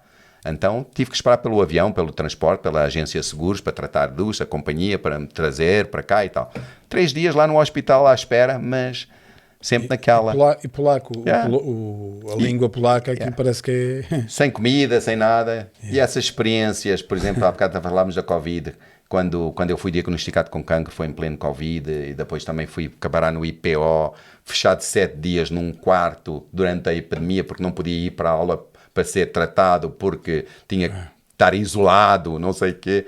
Então, tenho tido essas experiências um bocadinho dolorosas, mas em tudo louvo ao Senhor, dou graças a Deus, canto louvores ao meu Deus, na cama do hospital, estou em paz com o Senhor e digo ao Senhor, se é desta, cá estou, né? Vamos embora. Né? Quem fala assim, ouvindo o que tu acabaste aqui de dizer, claro, uma coisa é a gente estar aqui a ouvir e outra coisa é passar por aquilo que tu passaste, não é? Mas alguém que fala assim ou que se comporta assim, que mantém essa postura, só pode ser alguém que tem uma consciência da eternidade. Sim. Não, eu há dias falava com uma amiga, também irmã nossa, e ela estava preocupada porque tinha algumas coisas que amava fazer e cargos e essas coisas, não é? Na igreja. E estava desiludida e estava, pronto, um bocado triste, não é? Com todas essas situações. E eu estava-lhe a dizer a ela que já tinha passado também por isso, aliás, todos já passámos, acho eu. E eu cheguei a uma conclusão. Há uma única coisa que ninguém nos pode tirar, que é a presença de Deus. É o acesso a Deus. Exatamente. Isso ninguém me vai tirar. Não é? Nem a morte. Não é? E nesses momentos que eu não passei, já passei por algumas coisas, mas não nesse nível.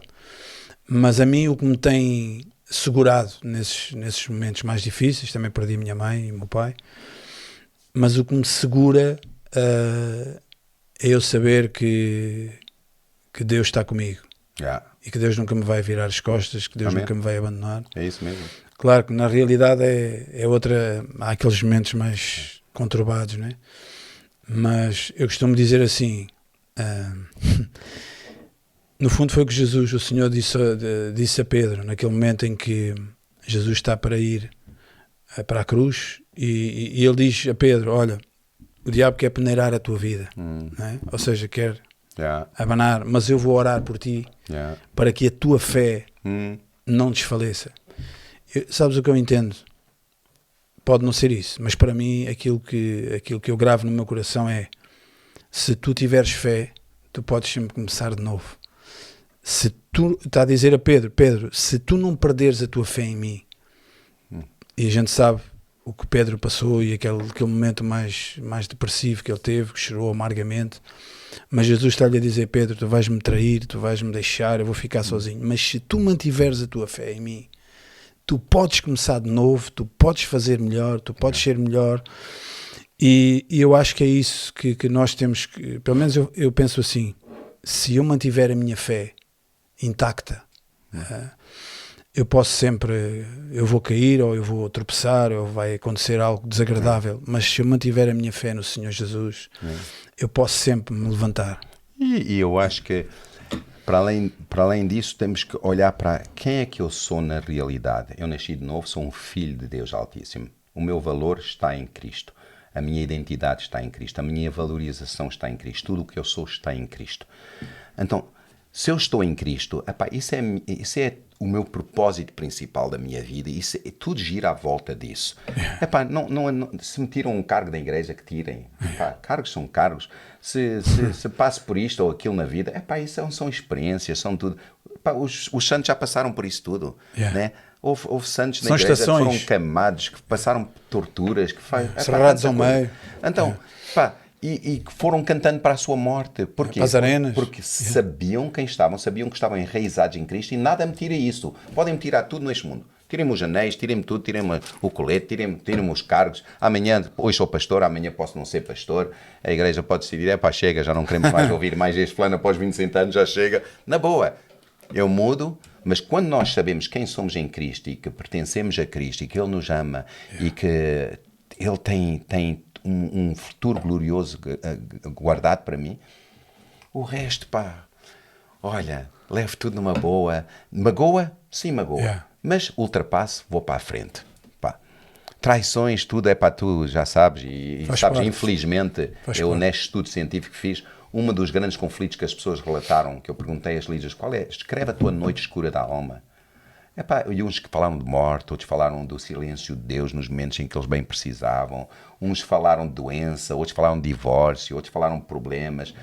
Mas sabes uma das coisas que a maioria falou, que grande parte falaram?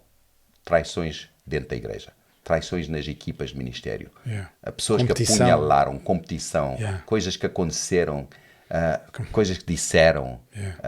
Então, às vezes, dentro da própria igreja, onde a gente espera que seja um lugar seguro, é onde há maior competição, onde há ciúmes e invejas e pelouro e não sei o quê. E nós, à partida, sabemos que se isso é verdade, eu tenho que ir pronto para encarar isso tudo. E quando acontecer, tenho que dizer assim, ó Senhor, obrigado porque o meu valor não está naquilo que aquele disse, ou que aquele coisa, ou neste coisa, o meu valor está em Ti. E se a gente tiver essa postura, somos sempre mais que vencedores, ponto. Condenados à vitória. Condenados à vitória. Como tu dizes. E diz-nos outra coisa, esse teu livro, ele está disponível em alguma livraria? Está no Amazon, está no Goodreads, está no Amazon, está em várias plataformas. E ele hoje tem uma roupagem diferente, tem uma capa diferente, mas é o do Caos à Semelhança de Cristo. Caos à Semelhança de Cristo. Está em inglês e em português.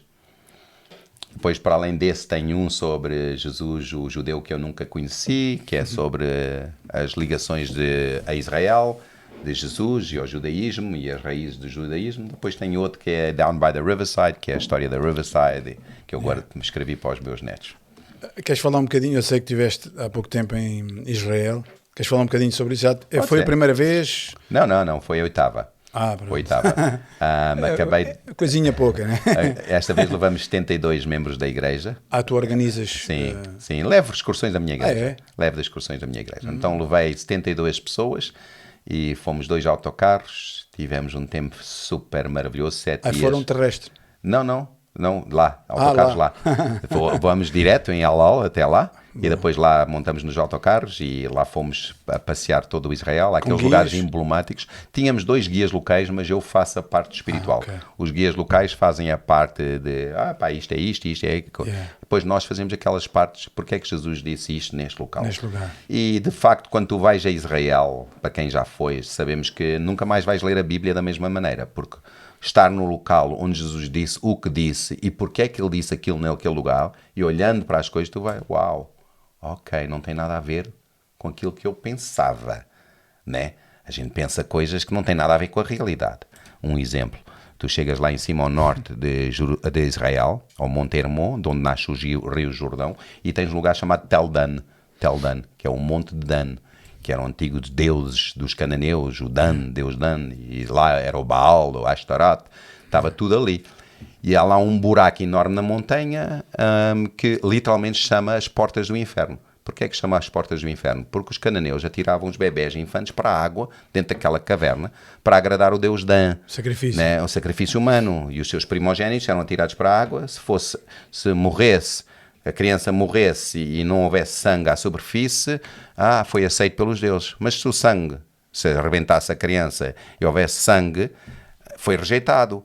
Então havia muito essa crença nesse lugar, e era um lugar de muita idolatria, de muito satanismo, é um lugar pesado. E quando Jesus chega lá em cima, ele diz, quem dizem os homens que eu sou e tal, e tu és este, tu és aquele, mas quem diz tu que eu sou? E Pedro diz, tu és o Cristo, o Filho de Deus vivo. E ele diz, pois, e tu és Pedro, e sobre esta pedra edificarei a minha igreja. E então esta questão de sobre esta pedra tem sido uma pedra de tropeço para as igrejas. O que é que isto significa?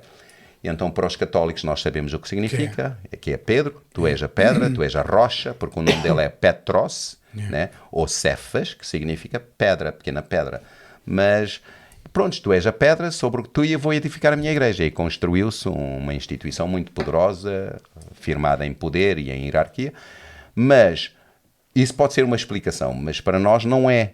E eu depois lá eu explico porque é que não é essa a explicação. Com a Bíblia e no local eu explico porque é que não é essa.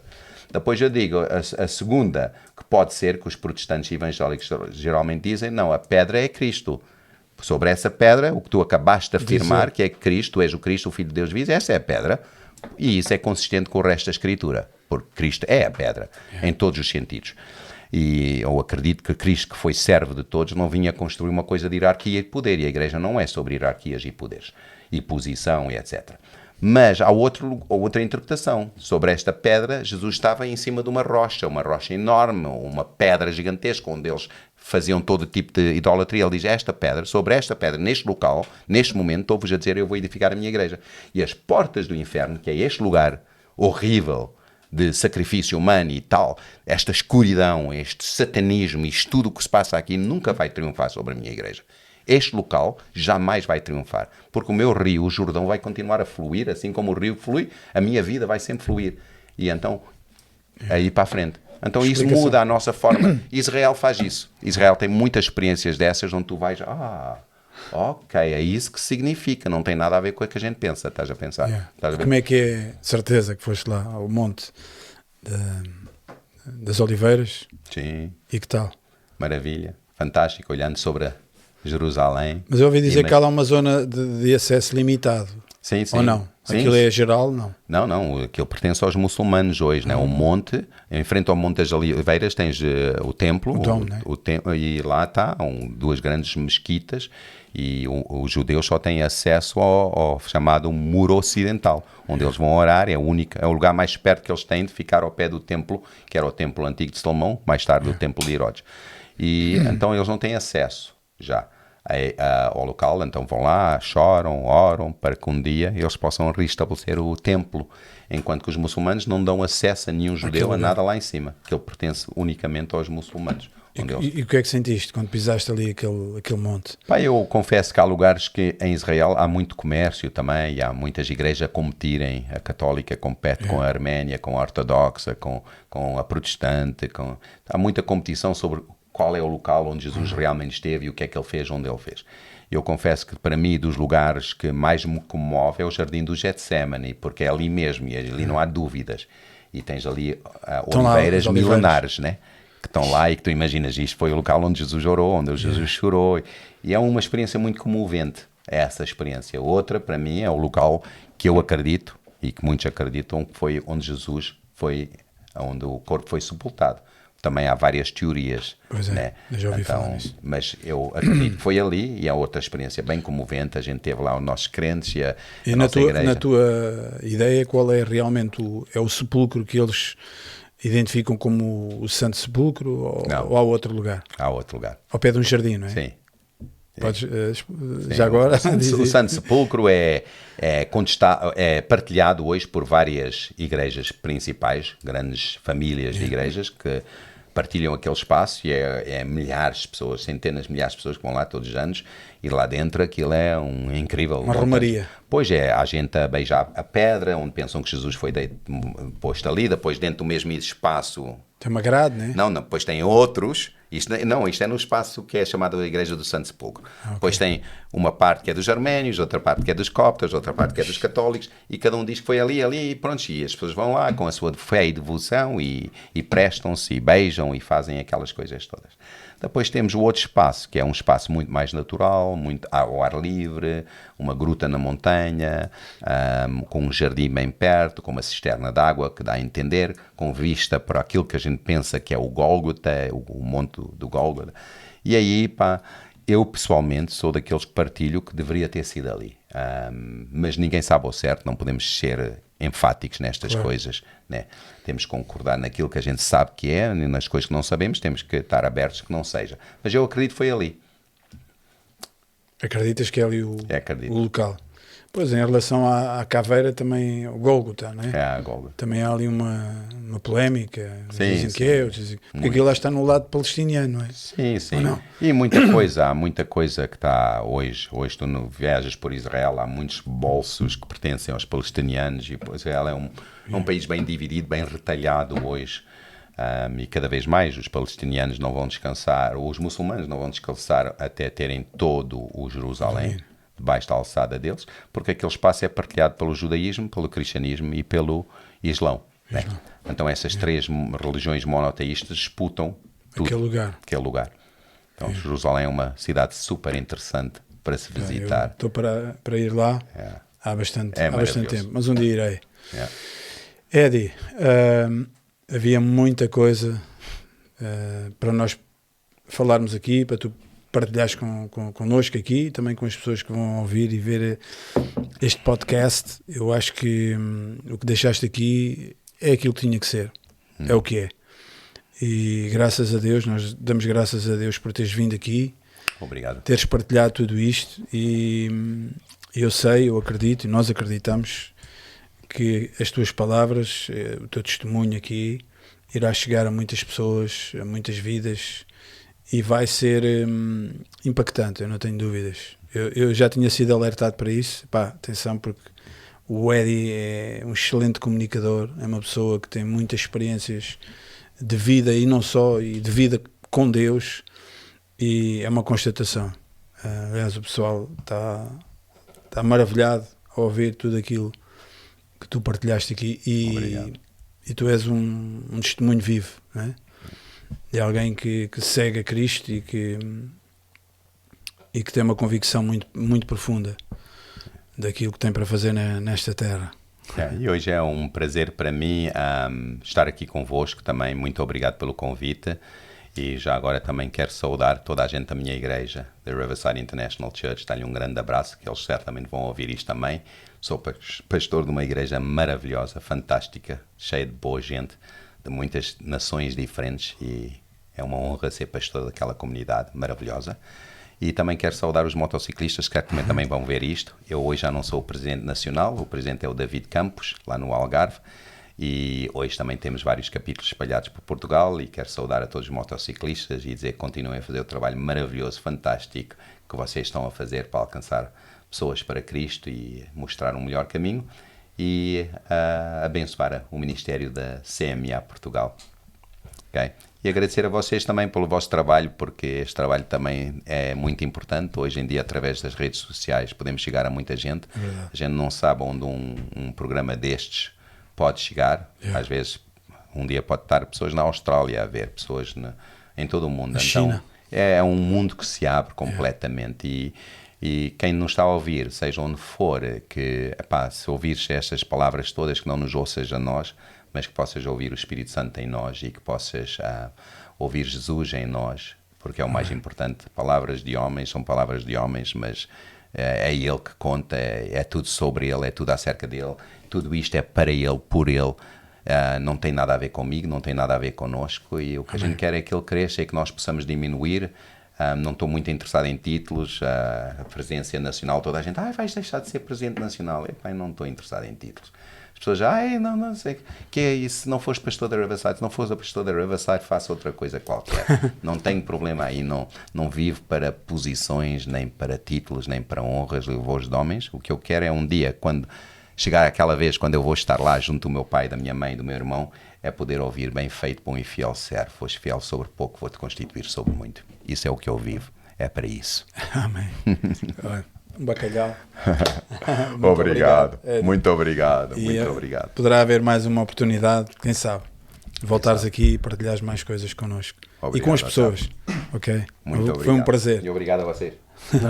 Bem, pessoal, nós vamos ficar por aqui. Antes de terminarmos, tenho só aqui umas palavrinhas a dizer, que uma conversa muito inspiradora, uma conversa muito interessante, dos melhores convidados que já tivemos aqui, arrisco-me a dizer, dos melhores convidados que já tivemos. Vamos ter que repetir, vamos ter que marcar uma segunda parte aqui para falar de outros temas. Muito obrigado pela tua presença. Obrigado. E é isso, pessoal. Eu espero que vocês gostem. Isto é um episódio para ver não é só uma vez, é 2, 3 vezes. Vejam, voltem para trás, partilhem com toda a gente. Se tem alguém que por acaso gosta de motas, está aqui a pessoa perfeita para eles ouvirem. E é isso, pessoal. Partilhem nas redes sociais, sigam-nos nas nossas redes. E é isso, pessoal. Espero que gostem. É isso. Obrigado. Tá. Como é que consideras o motar? A partir de 50 centímetros cúbicos ou para baixo? Nem vou responder para não ofender ninguém desse lado. Yeah.